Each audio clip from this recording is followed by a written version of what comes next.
I Torment Boys by Kristen Mullings, Chapter 1, Prologue. I felt his body go cold over mine, but I knew it wasn't the chill of his lifeless body that had me shaking. I saw the form standing there in the dark of the moon. With glowing green eyes, it surveyed the area, then its eyes locked onto mine. I must have looked terrified because it simply regarded me. Then just like how it came, it left, walking sultry into the dead of the night, bringing its newest victim along. All I could hear was my breathing picking up, and the incessant click of heels on pavement, and the sickening pull of dead weight on concrete, while the rain washed the bloodstains away as they disappeared into the night.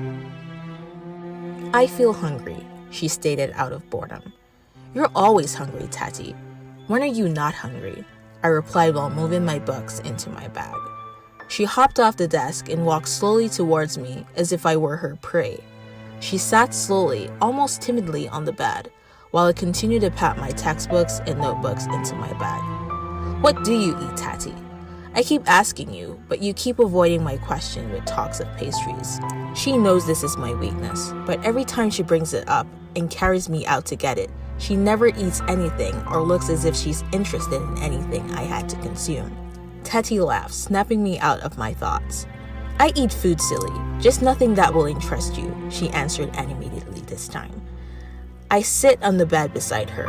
"But what kind of food? It's obviously not human food, because you look bored every time we go out to eat.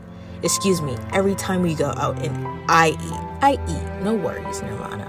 It's just not your kind of food. Let's drop it," she answered animatedly, but with a little more firmness on the last statement.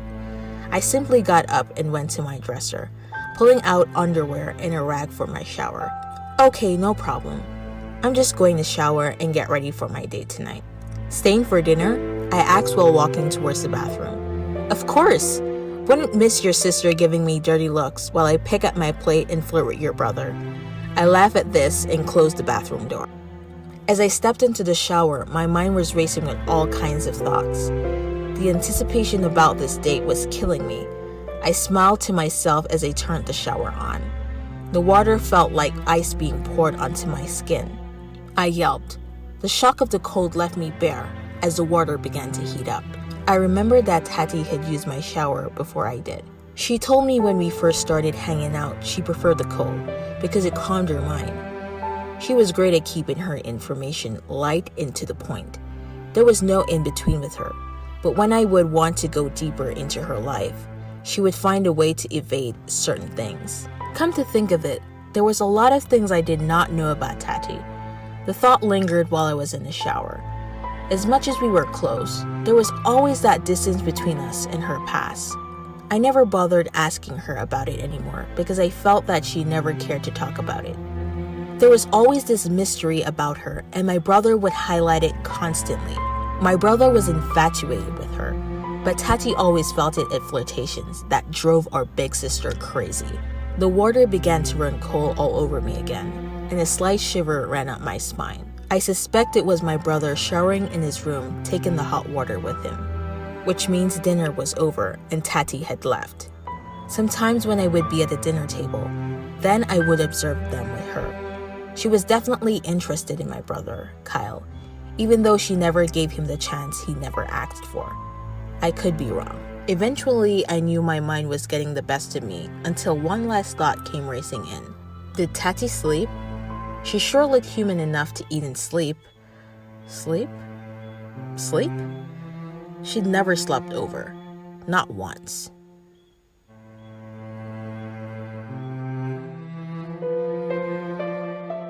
Chapter 2. I Torment Mortal Boys. Where did I put my voodoo doll? Oh, here it is. Tati screeches in triumph. "Now what did you say?"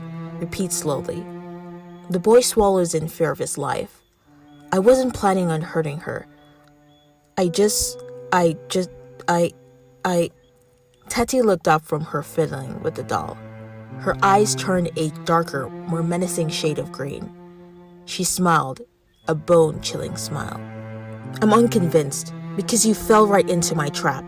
Then she swiftly took a scissor from the table in front of her and stabbed it fiercely into the chest of the doll. The boy screamed in pain until it died slowly into the hollow night. Tati then wiped the blood from her face and licked her fingers approvingly. So sweet. "Where were you?" I asked Tati after stepping out of the shower. "Nowhere in particular. Had to take care of some things. I thought you'd be ready by now. I checked the clock and it was saying 50 minutes to the hour." "Oh wow. I was in there that long?" "Yes, and your brother was coming to get you, so I split, before assaulting him." She winked at me. I laughed at this while walking towards my closet.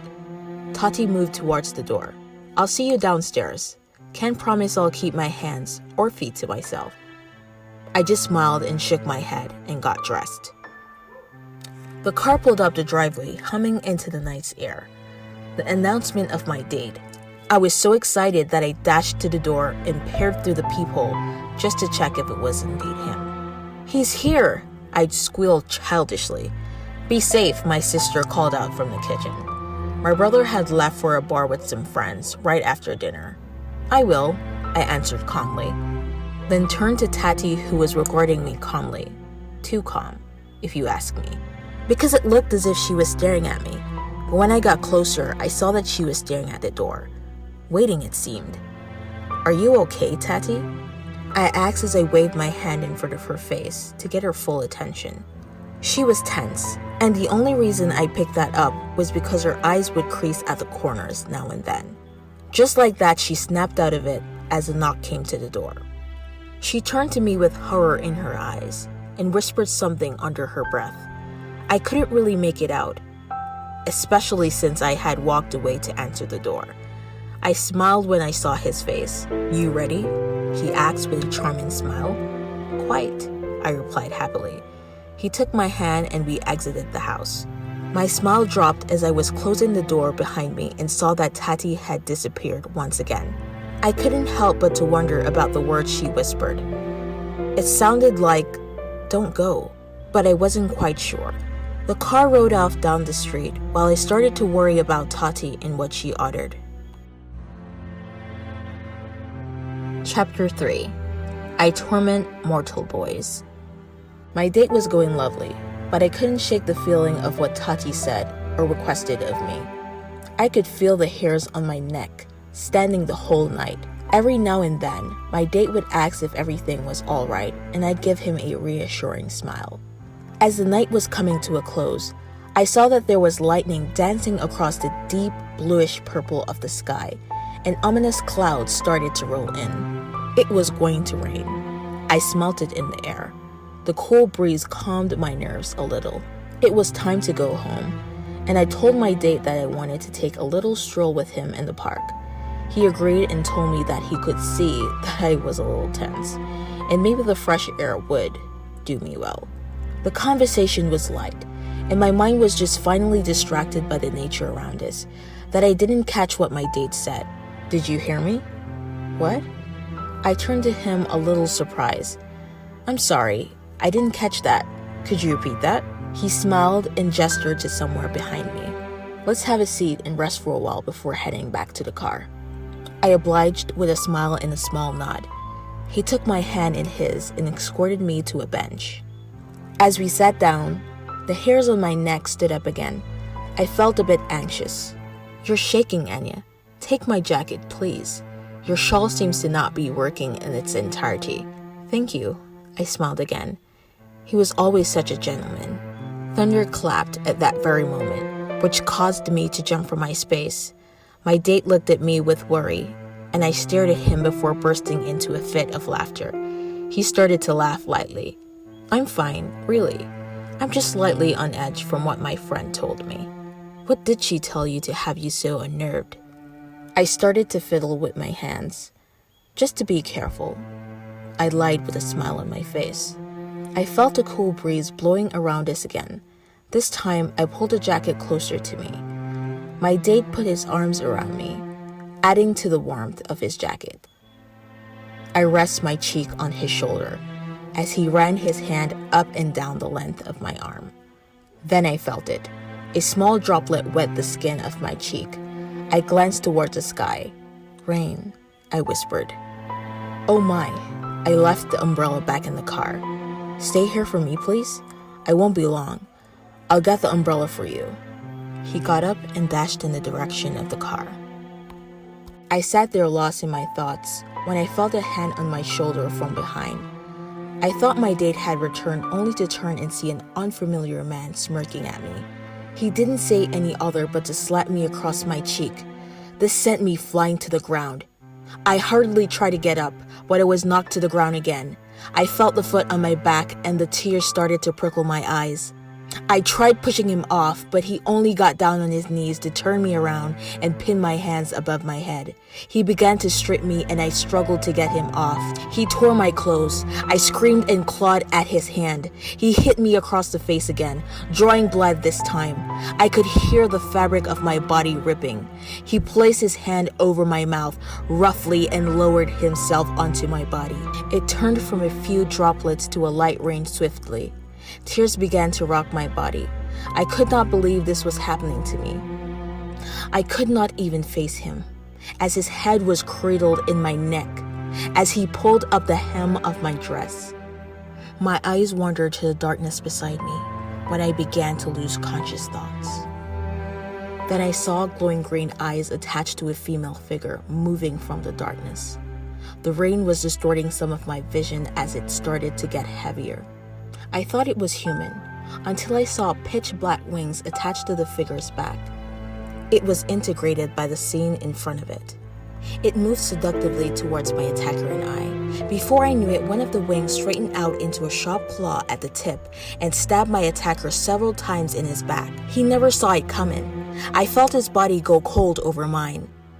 Then it removed its claw from his back, and I could see the blood dripping down the spine of the clawed wing. That's when the figure opened its mouth, exposing canine-like teeth in its head, before licking the blood right off its wing. I could tell it was pleased by its kill. Then the rain came at its heaviest now, and I began to shiver. I knew it wasn't the chill of my attacker's lifeless body that had me shaking.